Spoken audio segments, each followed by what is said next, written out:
Hello, and welcome to this third video in a short series of free training that tackles common problems teams face when estimating with story points. I'm Mike Cohn.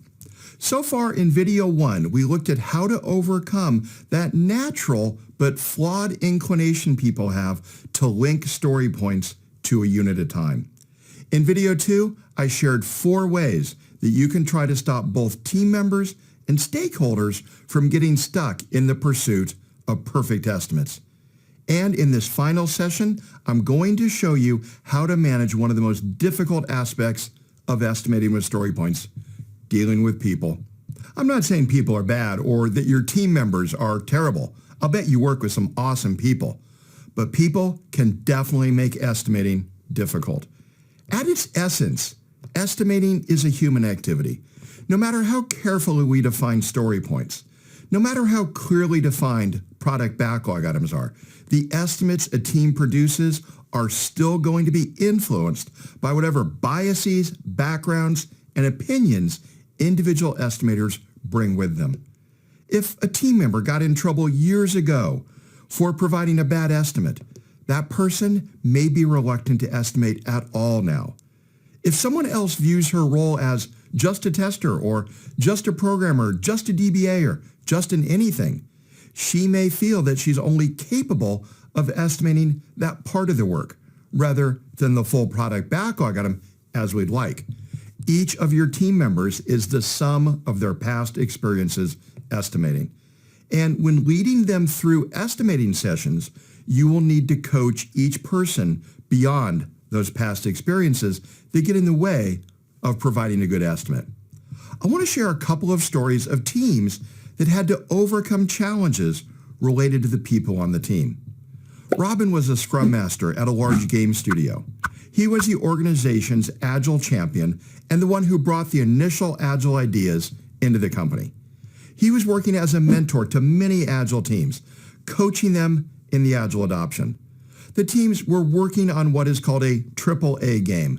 These are big budget games, often with multi-year development cycles. In order to meet the big deadline a couple of years into the future, a sequence of interim targets was established, each about 3 months long. To ensure the ultimate deadline was met, teams had to reach each quarterly target on schedule. And so, Robin had introduced story points to the teams. When I first visited Robin and his teams, he'd been successful in getting people to think of points as relative abstract measurements of effort, something I introduced in the first video in this series. Teams were struggling, though, to come up with a single estimate. Instead of one estimate per product backlog item, the teams were identifying programming points, tester points, artist points, and more for each item.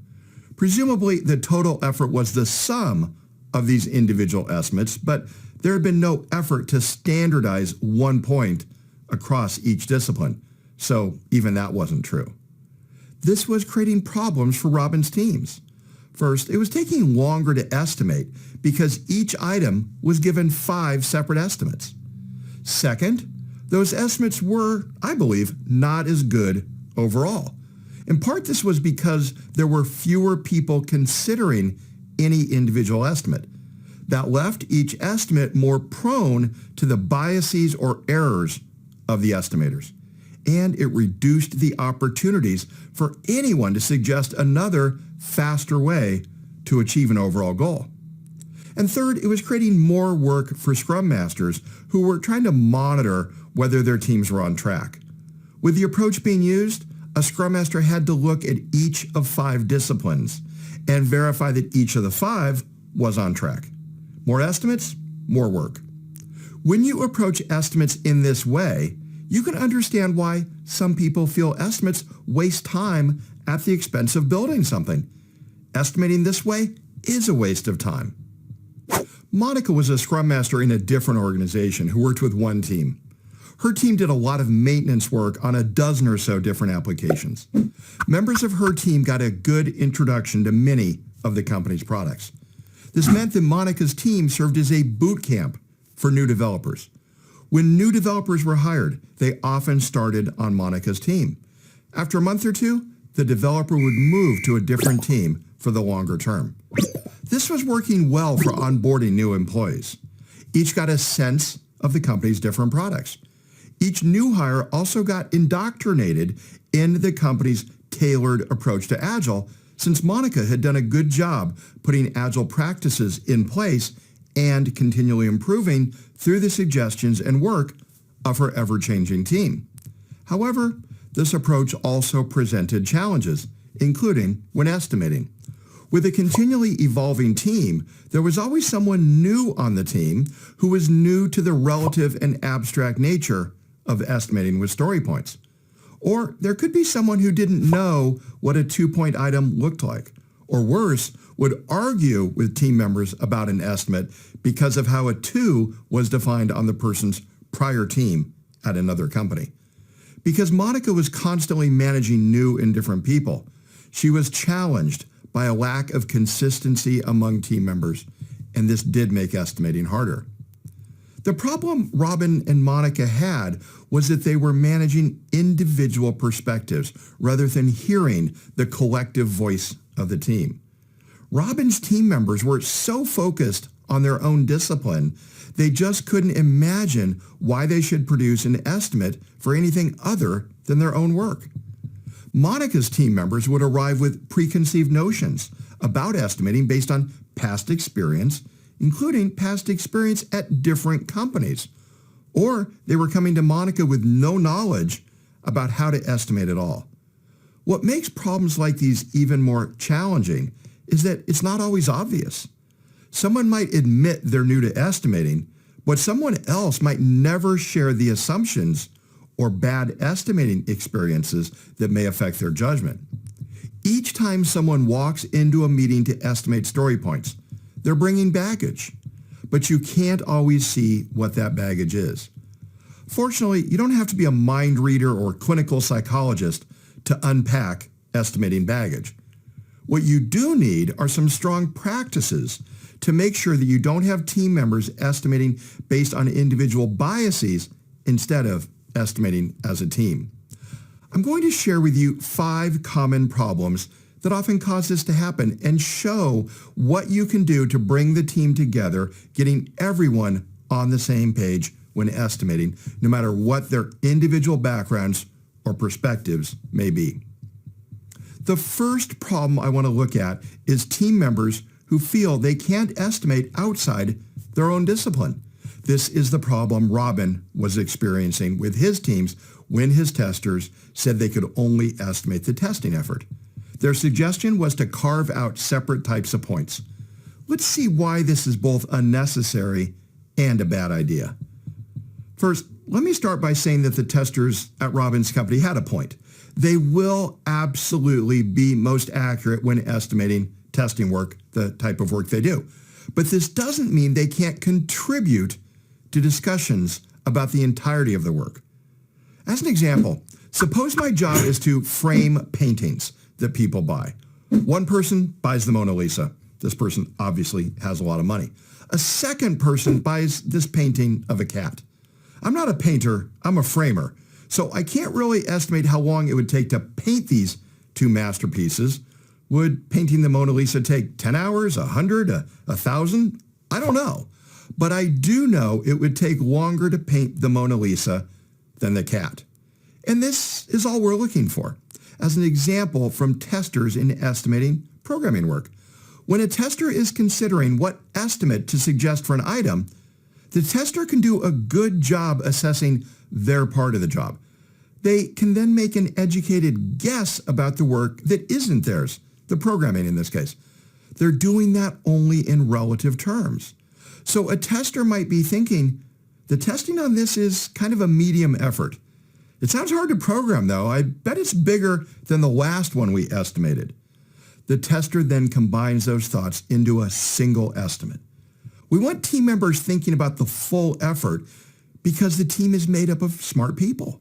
When the estimate is discussed, the expert, the person who has the skills for part of the work, may learn something from the other team members' estimates. I've been part of many planning poker sessions in which something like this happens. A tester shows an 8 card and a programmer shows a 5. The tester justifies the 8 by saying that it won't really take a lot to test, but it sure sounds nasty to program because it's like something the team did 2 months ago that took longer to program than expected. And then the programmer thinks for a moment and says, "You're right," and changes her estimate to an 8 in agreement with the tester. But I've been in even more planning poker sessions in which this starts to happen, and the programmer responds with, "Yeah, I can see why you'd think this would be hard to code. It's actually pretty easy though." And then the tester backs off the argument and agrees with the programmer's overall estimate. So I wouldn't want the tester to tell the programmer how long the programming will take, just like I don't want the programmer telling the tester how long testing will take. Those with the skills to do the work have the most influence on the estimate for their portion of the work. But the whole team benefits when everyone engages in estimating the full work. Does all this mean a team cannot be successful if team members want to use programmer points, tester points, and so on? No, it doesn't. If your team insists on doing this, let them do it for a while, but get them to agree to assess its helpfulness in, say, 3 or 6 months. While team members may have found it helpful to estimate the components of the work, doing so almost certainly made other aspects of their work harder. For example, the team no longer has a single velocity on which to base plans or to plan sprints. Instead, they have 2 or more velocity values. Team members have probably begun to work a little less collaboratively as they focus on earning the points for their parts of each backlog item. In Robin's case, it was 6 months before his team abandoned separate estimates by technical discipline. The second problem teams encounter happens because not everyone estimates work to the same level of completeness. One team member might estimate based on all the work needed to deploy a feature. Someone else is estimating the effort to get a feature ready for user acceptance testing. These 2 individuals are going to have a hard time ever agreeing on an estimate when they're estimating to different endpoints for the work. To solve this problem, stress that all estimates should be to get to whatever is considered done for the team. Scrum teams are particularly good at this. Each Scrum team creates a definition of done that describes what needs to occur for a product backlog item to be considered done. If user acceptance testing needs to occur before an item is considered done, it will be part of the team's definition of done. The best way to make sure everyone is estimating all the effort to get to done is to say so at the start of each new estimating session.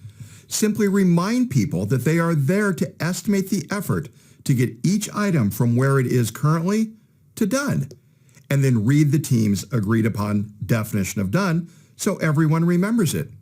Many teams will have their definition of done posted on a wall in the room if meeting in person. A third problem that leads to bad estimates is team members each making their relative comparisons against different old items, and sometimes making bad choices of what to compare against. You know that story points are relative. That means each item is estimated in comparison to other items, and each estimator is free to select whatever previously selected items they'd like for determining the estimate for a new item. This is good. In general, the more different old items a new one is compared against, the more likely the team will be to estimate accurately. The problems arise when someone chooses something inappropriate to compare against. This happens when a team member compares against an item that was itself poorly estimated.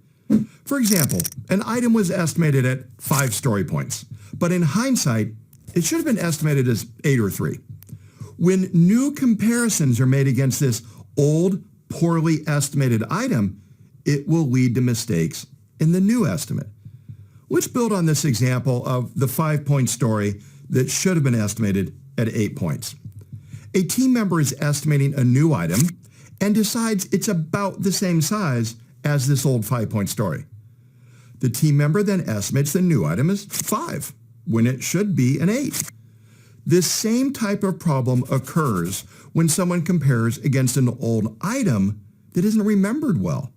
For example, I may think this new item is the same as some old item, but I only think that because I've forgotten how hard or how easy some part of the old item was.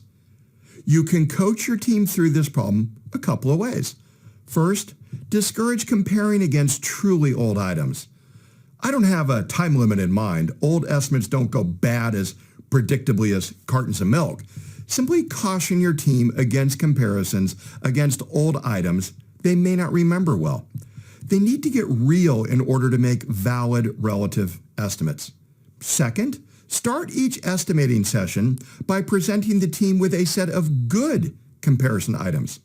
Pick one or two items of each or most sizes. These can be items that have already been implemented, or they can be items that have been estimated but not yet developed. Most teams will use a combination of both types. If we're meeting in person, I usually bring a printed copy for everyone and distribute those at the start of the meeting. If we're using video, I tend to email or Slack the examples out about 5 minutes before the meeting. I might even start the meeting by reading a couple of examples. I might read a 2-point story, a 5, and an 8. You do not need to select completely new items for each estimating meeting. It's completely fine to use the same set of items next month that you use today. But in line with what I said about old items, you should let items age off of your list. Occasionally, review the list of items you've selected and remove any that you feel have gotten too old to be remembered well. And as the project progresses, be on the lookout for items that seem to be particularly good examples of the size at which they're estimated. Whenever an item is implemented and the team is still happy with the original estimate, that's a candidate for your list. Start any estimating session, whether planning poker, affinity estimating, or another technique, with a brief reminder of a few examples of each size. This helps individual team members avoid making too many inappropriate relative comparisons against either outdated or poorly estimated old items. When someone new joins a team, you have to get them up to speed on the values your team uses. This was the problem Monica faced in the story at the start of this video. Her team was used as a boot camp for new hires, and so she had a constant stream of new people joining and then leaving her team. When a new team member has worked with story points on a prior team, they will almost certainly be joining with a different scale in mind. It's like their prior team was using Celsius and the new team uses Fahrenheit. To avoid problems from someone who is unaccustomed to your team's estimating scale, spend a little time with any new team member before their first estimating meeting. Share with the new person the set of good items and their estimates that you'll present at the start of the estimating meeting. You want to give the new person time to consider these. You might even want to have a bit longer list of old items to share with new team members, especially if this happens often, like it did on Monica's team. A final problem I want to mention is estimating burnout. Estimating can be extremely valuable, but ask a team to do too much of it and they will burn out. They get tired of estimating and either rebel or they'll just rush each estimate. There are two extremely helpful and easy things you can do to avoid estimate burnout in your team. First, only estimate when the estimate will be used to make a decision. The decision could be about how to prioritize an item, about whether to do the item at all, or about whether it can be promised to users in 3 months. Any decision like those is valid. But don't estimate just so that some manager can sleep better at night because the team can be held to estimates. Similarly, don't estimate items that are so far down the product backlog that their estimates are inconsequential. Something the team isn't going to do for a year probably does not need to be estimated today. It's unlikely a decision needs to be made now that relies on that estimate. If a decision today does hinge on an estimate for work a year into the future, go ahead and estimate it. But please know that's a rare case. You can also help avoid estimate burnout by combining multiple estimating approaches. In particular, I like combining affinity estimating and planning poker. Planning poker is the better known of the approaches. It's a great approach designed to build whole team consensus on each estimate by discussing the details of an item being estimated. I coach teams to target estimating 15 to 20 items per hour using planning poker. That's achievable for an experienced team that's been coached and has made an effort to learn to estimate quickly.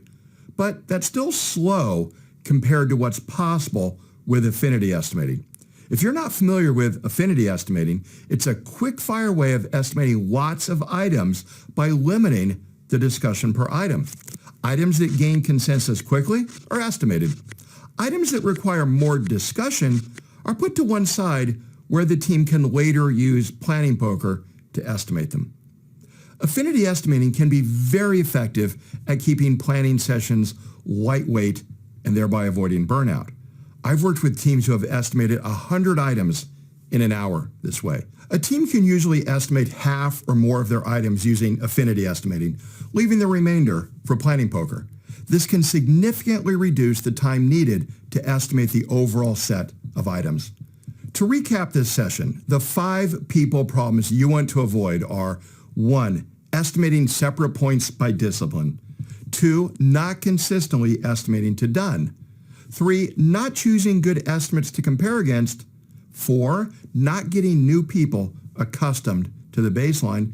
And 5. Burning people out with too much estimating. I want to thank you for taking the time to watch this training. I first released these videos last year. I thought this would be a popular subject to tackle, and it was. In fact, we had just under 6,000 people sign up to watch.